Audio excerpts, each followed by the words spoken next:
This is the Big Red Camaro, probably the most iconic first-gen Camaro in the world. That's not red paint on that car, that's our blood. Today, we're gonna meet the obsessed team behind this car. We're gonna find out why it has a true cult following, and hopefully, they're gonna let me drive it. You wreck it, you better run. Good luck.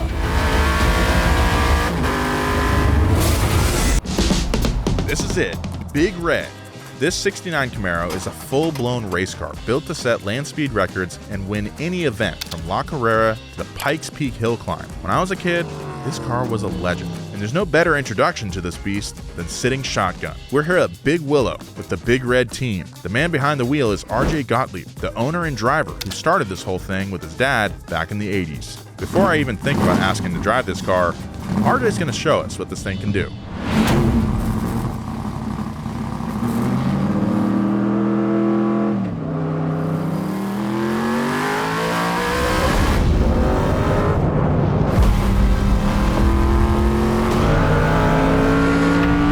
Things were going great, the car was feeling good, and the motor sounded super happy. But then, Big Red reminded us that it's not to be underestimated.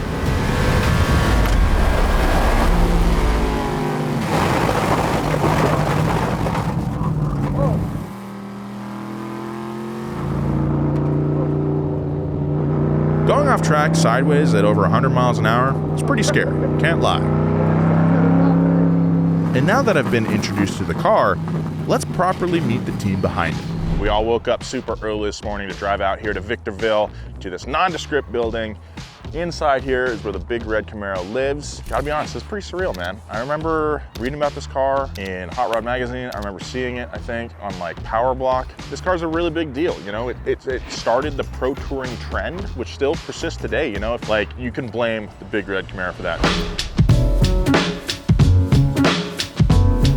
Nolan. Thank you so much. How you doing? I'm good. Thanks for having us here, man. Absolutely. Welcome to the home of Big Red. Can we get a little tour of the space? Absolutely. Let me give you a tour. The shop is full of memorabilia from the team's racing past.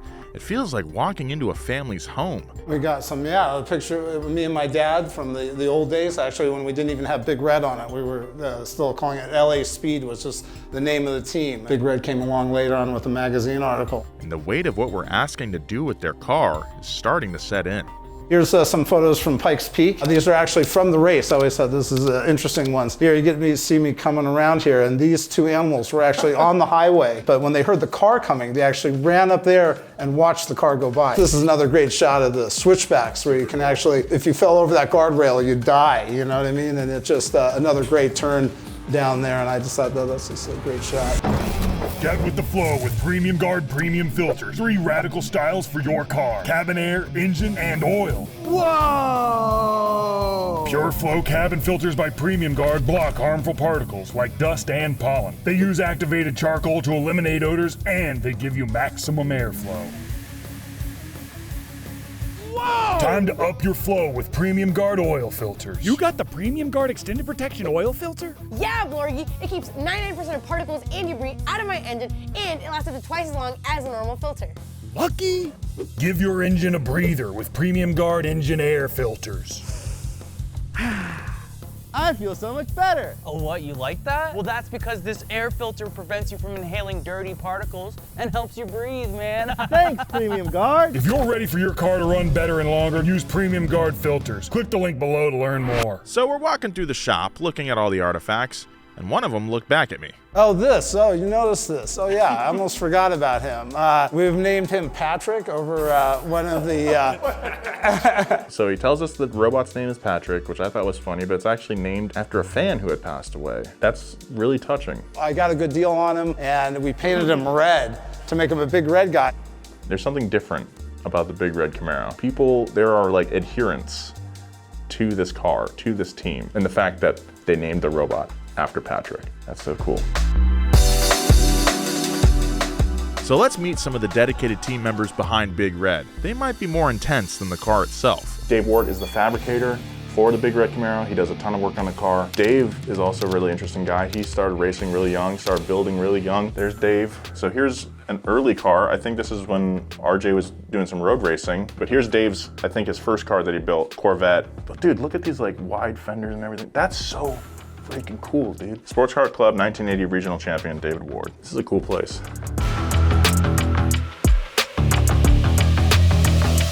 This is Mark. He runs the shop here. How did you get involved in the team here? My dad was running a sister car for Raceway, which was Gottlieb Racing back in the late 80s and 90s. When they brought Big Red out of retirement from the museum and RJ got done with school, he called Dave and said, what do I have left to race? And Big Red was sitting in the corner, so they drug Big Red out. So I think a little over 11 years ago, I said, I'll be there. You know, nobody's driven that car.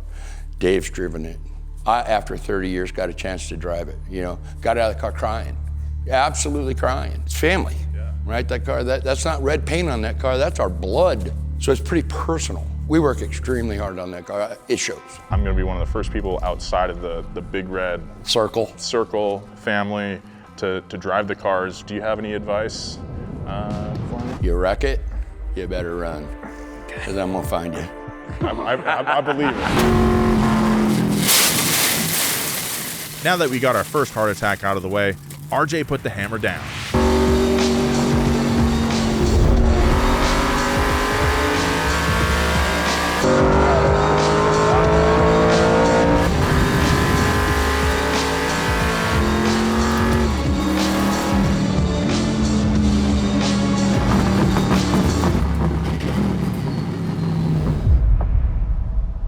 Woo!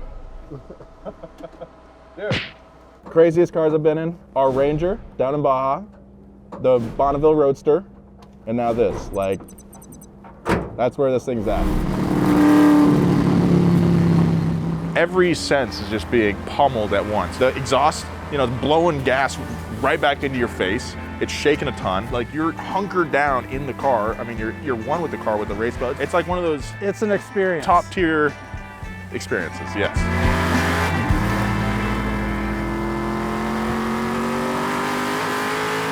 In order to fully appreciate this car, why don't we take a look under the hood? All right, so this is only one of the many engines they have for Big Red here. Mark, where does this one sit in the lineup? This is actually the original Lingenfelter 540 that the car was built with. It was actually the 540 that was in the first Camaro that they wrecked at La Carrera, and that was all that came back out of it. So it's been freshened up. It's got a different set of cylinder heads on it, a different intake manifold on it from the original day, but that is the original 540 peanut motor. So it's the smallest? Yeah, it's you know, 850 horsepower, probably 800 pounds of torque. It sits really far back in the engine bay there. It allows enough room for us to shove that crank-driven Procharger up here in front of the motor. Big Red is built to destroy records, and that's why it has an engine for any discipline. So this is a 565 all aluminum Brodex with a crank-driven Procharger. So we run a blow-through carburetor again because we run in classic and you're not allowed any electronic engine management. Everything has to be mechanical. We'll go anywhere from 1,200 to 1,800 horsepower by how much boost you want to put in the motor. With the engine being so far back in the engine bay, that's what allows this to be possible right here. You got to really jam it back there to put an extra foot or so in front of the motor. So this is a all cast iron 565 that we put together for going back to get our record back at Bonneville. Our initial record run at 258, we spun the tires for the last mile. Drag overcame traction. And the only way to go faster was to make the car more aerodynamic, which we were already at the extent of the rules. So we had to make it heavier. When and if we do get ready to go back to Bonneville, this will be the Bonneville motor, and we're gonna weigh a bunch. Even though it looks like a 69 Camaro on the outside, it is a complete race car on the inside. Almost sounds stupid asking, but what's been done in here to make it a race car? All the tubes, the driver protection, driver comfort, electric power steering was a huge ad we did. Basically, it's a 69 Camaro body set over a full race chassis. So everything on this car has been done to keep a stock appearing 69 body by direction of the owners, right, the boss man. And every time he gets out of that car and says, I want to go faster, We look at them and go, what are you gonna give us? All right, RJ, can you run us through your story, how you got into driving and how that led to Big Red here? When I was 13, my parents got divorced, and I think my dad was concerned that he wouldn't be spending as much time with me and wouldn't see me as much. So he wanted to get involved with me in something, and it was really cars that both of us were interested in. When I became 16 finally, we did actually go down to Mexico. We ran in the La Carrera, and it was there that we really saw a lot of stuff. I mean, everyone knows about Lamborghinis and Ferraris, you know, these exotica cars. And we went down to Mexico, you know, not really knowing that much. And we did actually come back the next year with a car that was the first Big Red, so to speak. And it was a modified 69 Camaro. The steering heim vibrated loose eventually, and I did crash the car. What was that like? What was going through your head at that point? You know, I'm gonna die, because it was very high speed. We figured, you know, we were probably doing 170 when the thing let go. I just lost steering, went off the road. You guys had a roll cage in the car? Yeah, we had a full heavy-duty roll cage, thank God. Otherwise, I probably wouldn't be here telling you about it. If I get in the driver's seat, do you have any tips for me? It's got a lot of power. This car, it's like you can break it loose anywhere you want. But that's what everyone loves about it, man. The sound when you finally get the gas down, and you know, and the way the car moves, man. Everyone loves it. Heck yeah. Good luck. Thank you. All right. With the car back in the pits, it's time to address the damage from our little off-road adventure before I get a shot behind the wheel. This car was never meant to work on, so it's not always fun, and it's not always quick. But we usually always have a part to put back on it. Mark's the kind of guy where it's like, look, if there's a crack in it, we're not letting it go back out on track. It's got to look good for it to perform good. So shouldn't be too long now.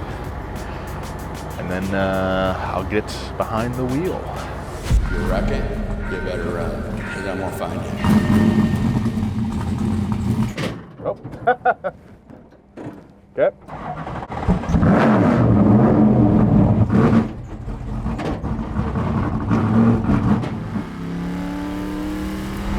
That's not red paint on that car, that's our blood. After learning so much about the team's bond to the car and each other, and how easy it was to lose control, I was pretty nervous. But if I've learned anything, it's that you gotta push the fear down. Because if you let the fear drive, you're not the one behind the wheel.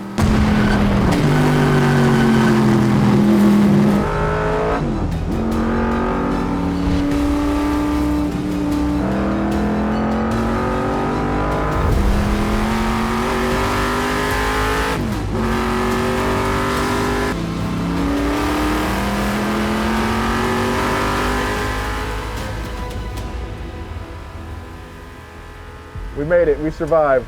Yeah, I know, you kept it on the track, man. Kept it on the track. That's what I wanted to do today. Oh my God, what a car. I'm actually mad at the Big Red team now because I thought I had my 5-year, 10-year plan figured out, but now I want to build a big, heavy, big block, 4-speed road racer. This has messed everything up. Baja Ranger and this are the two wildest experiences I've had behind the wheel, bar none. I want to thank RJ, Mark, Dave, the rest of the team here at Big Red for trusting me with the car, letting me experience this thing, and I definitely do not take that for granted. That was a lot of fun. So I also want to thank you guys for watching this video. Make sure you, hit subscribe, all that kind of stuff. How about we give you guys 20 seconds of awesome right now.